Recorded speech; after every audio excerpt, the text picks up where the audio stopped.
Kadang, kita sering iri sama pencapaian orang lain. Dan menurut gue, itu hal yang sangat wajar. Tapi, iri ini bisa menjadikan lo baik, dan bisa juga jadiin lo itu semakin buruk. Kalau lo iri dan lo berkembang, itu baik. Tapi kalau lo iri dan malah pengen jatuhin orang lain, itu yang bikin lo buruk dan hati lo semakin busuk. Oke guys, jadi ada 5 tanda kalau hati lo itu udah naik level. Dan gue bakal bahas cuma di video ini aja.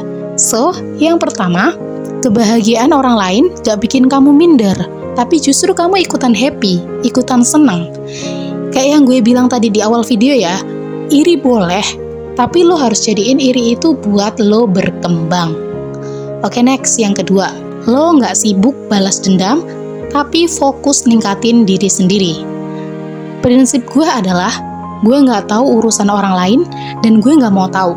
Bukan karena gue bodoh amat dan gak mau belajar dari orang lain, tapi gue gak mau hati gue diisi sama rasa gak suka dan dendam. Gue cuma pengen fokus sama apa yang jadi tujuan hidup gue. Terserah orang pernah jatuhin gue, tapi gue gak peduli. Yang ketiga, lo gak butuh validasi orang lain buat berbuat baik. Lo gak butuh pujian orang. Lo gak butuh orang lihat lo berbuat baik.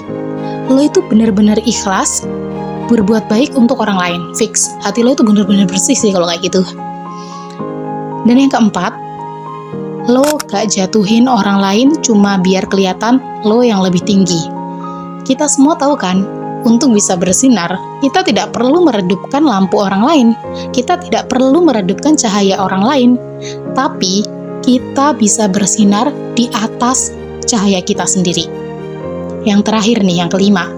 Lo selalu punya energi positif yang bikin orang itu nyaman deket sama lo. Energi positif ataupun negatif itu menular. Kalau lo punya positive vibe, orang yang deket lo akan ikutan ngerasain aura-aura positif itu dan akhirnya nyaman sama kamu. Gimana? Apa lo punya 5 tanda tersebut?